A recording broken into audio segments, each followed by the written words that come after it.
Not good enough. It's real simple. When you look at what their body of work has been this year, we all have given them the benefit of the doubt because of where they've been and what they'd accomplished previously. And I think we all overestimated who they were before the season started. But as you look at them right now, we have a large sample size. 10 games is more than half a season. They're 4-6, and they've come by it honestly, and they've earned it. They've lost close games. They won a close game as well with Tampa Bay. And when you look at what they've done this year, by and large, the inconsistency on offense, plagued by turnovers, despite the fact that they moved the ball, has been helpful. You may have heard today that their injury list just grew even more as Brandon Cooks broke his thumb, and he's out for 2 to 4 weeks. So they've lost another weapon there. And they lost Raphael Bush for the season yesterday, fractured tibia. So now they're without safeties galore. They don't have Jarris Burr, they don't have Vinny Cincinnati, and now they don't have Raphael Bush. So a position of strength has suddenly become a weakness, although it really wasn't a strength to begin with in retrospect. Cornerback position has been clearly their biggest problem this year, and then Keenan Lewis tried to play at about 70% yesterday. Great effort by him because he shouldn't have even been on the field. But he gave it his best shot, and they're just not good enough at the other spots. And ultimately, when you play with low-round draft picks and free agents at cornerback in the NFL, you're going to have a problem. They do have one number 1 pick back there in Patrick Robinson, and he certainly hasn't played like that. He's not terrible, but he's not that good. And then, of course, otherwise, as I mentioned, you play with guys that were not investments. Meanwhile, you have a second-round draft pick that's stressed out who doesn't play. It's Stanley Jean-Baptiste because it's obvious he's not good enough. So that's a clear problem. From the standpoint of what you saw yesterday, their defensive line didn't generate any pressure. That's not an anomaly because Andy Dalton's only been sacked 12 times all season long. This is a guy that knows how to get away from pressure, as you saw, broke containment 3 or 4 times, and gets rid of the football. Of course, he's really not all that good, and they made him look awfully good yesterday. From the standpoint of their offense, the Saints, I thought the game was really turned on 2 plays. The Bengals just whipped them. They were better up front. But 17-play drive, no points. There's a wonderful statistic associated with that. Since Sean Payton's been here, the Saints have had 4th down and goal from the 1-yard line 8 times. You know how many times they've scored? Once. 1 out of 8. That's a remarkable statistic when you think about it from the 1-yard line. And sometimes the element of surprise is great. They tried to rush the play, catch the defense before they were ready.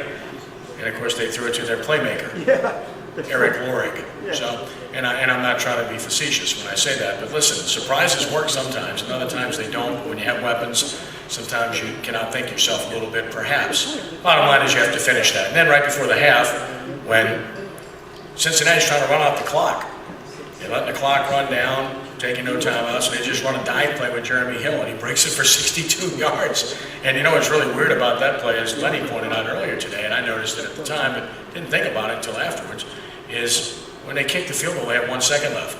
Just miss another tackle, and then tackle him another 5 yards down the field, the half's over, right?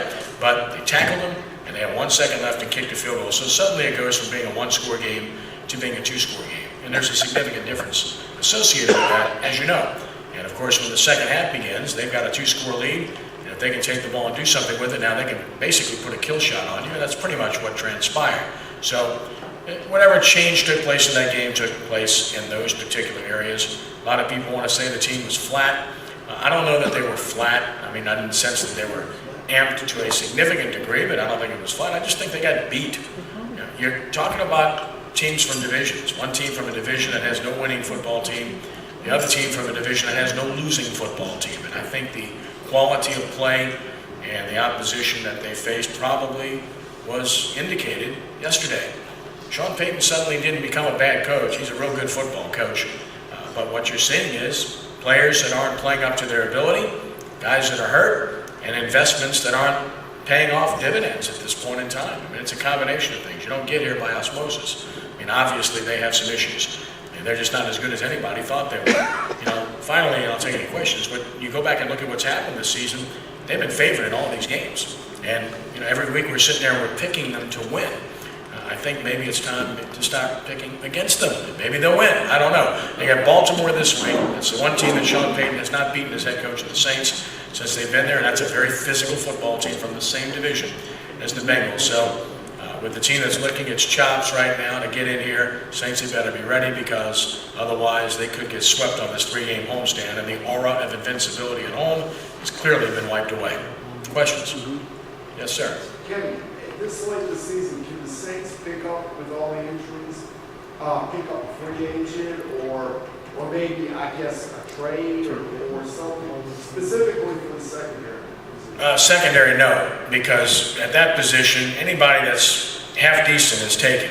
I mean, nobody misses on. Everybody's looking for a cornerback, everyone. So you're not going to find a guy out there. As it is, last year they had a guy, Ron Sweeting, who came in who was an undrafted guy. They have a guy in Ryan Dixon, who's an undrafted guy right now. Those are the kind of guys that typically you'll find out there. That's a position where it's very hard to find. The other position right now, wide receiver, with Cooks going down, they just brought back Joe Morgan, and of course they've got Nick Toon as well, so they will use their own guys at that particular position. But cornerback, no, you're not going to find anybody out there at cornerback. They picked up a safety last week, Jamarcus Sanford, and he actually had to play yesterday. And now he'll have to play a lot more because they're down to 3 guys at safety. Can they trade? Well, they could, but I mean, you got to find a partner. In the middle of the season, it's pretty difficult. Hey, Bob? Yeah, the John Patiste, the player that was touted as a first-round pick that fell to us in the second round, and he can't even get on the field when you got to put Kenny Lewis on a 70% knee. Kudos to him, but is he really that bad, Jean Baptiste? I mean, obviously that's a question for the coaches. I mean, I just think that if Rob Ryan thought he could play, he'd have him out there, given the fact that they're not very good back there. So, and really, in analyzing him prior to the draft, a lot of people didn't have him rated very high at all. In fact, our draft analyst, Al Dupuy, for SportsNova.com and for Draft Day Report, really questioned him before the draft. So that was not a second guess. And he wrote about it in his publication. You go back and look at it. And I know he wasn't the only one. But I think what happens, though, is you see a guy that's 6'3" and he plays cornerback, and it's like, wow, everybody's looking for that big shutdown corner that can take physical guys and handle them. Problem is, they have to be more than big. They have to be able to play. They have to have hips. They have to get turned. They have to be able to run with people. And to this point, I would assume it's pretty clear he hasn't been able to show that to the coaches. Yes, sir. I don't know if nobody's getting open or it's a conscious decision, but Drew Brees has turned into Captain Checkdown. Well, yesterday was certainly the case. The longest play from scrimmage was 17 yards. And listen, I think on balance he played well yesterday. He took what they gave him, and as a quarterback, everybody was complaining about him throwing interceptions previously. Why? Because he was trying to force the ball and make things happen down the field. So yesterday he does just the opposite, and they're still complaining. This had nothing to do with Brees. When you complete 80% of your passes, no turnovers, and throw a touchdown, you've done your job. Sometimes your teammates have to make you look better. What you saw yesterday frequently was guys catching the ball 5 yards down the field and not making yards after the catch. Quarterback's numbers are always indigenous to how his receivers perform after they catch the football. You got to make somebody miss in space. I don't know that you saw that one time yesterday after a receiver caught the ball. And I think that's something that you have to consider. Guy catches a 5-yard hitch and turns it into a 60-yard touchdown. Quarterback statistics look pretty good, don't they? And the problem with the Saints certainly isn't Brees. He has not played as well overall as we've seen in the past. But yesterday he did exactly what he was supposed to do. Were there a couple of times where guys might have been open? Yeah, in fact, the first series of the game, he missed Cooks wide open middle of the field, just overthrew him, and just missed Josh Hill, hit his fingertips on a deep ball otherwise. But other than that, there really weren't any shots to take because of the defense, the umbrella that the Bengals were playing. And you got to give Cincinnati credit, too. They tackled really well at the second level. But guys have to make plays, too.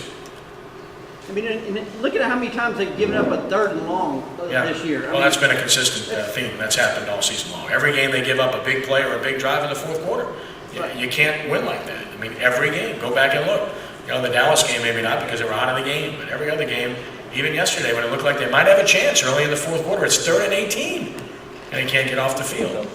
It happened against Detroit. It happened against San Francisco with Kaepernick and the 51-yard pass to Crabtree. So it goes on continuously. This is not an exception to the rule. This is the norm. So that's who they are, and that's my point about the whole discussion. Yes, sir. One more, Aaron. I mean, no one wants to question our coach, but Yeah. It looks like the good teams throw to their stars. I mean, Cincinnati throw to A.J. Green. What happened to Jimmy Graham? Yeah. What happened to Jimmy Graham? Yeah. Game plan, but Right. good teams do utilize their stars. Mhm. We're not utilizing our stars. Not that we have that many. Right. We're not utilizing. Did they get the ball as much to Graham as they would have liked to? Probably not. I mean, he has to be an integral part of any game plan. And if people are doing things to take him away, well, that should free up other people to make plays. And Cooks obviously hurt his thumb. Stills has had some moments, but not a consistent player. Unfortunately, Marcus Colston overall is just not the same player this year than he has been in years past, and that happens. But you need to have others to step up and make plays. They were, like I said, you miss Cook's wide open, you got to make that play when you don't have many shots. And the Josh Hills play was an inch away. So there were some opportunities, not many, but again, you got to give the other guys credit. Cincinnati was pretty good yesterday. Appreciate it, and now we're going to get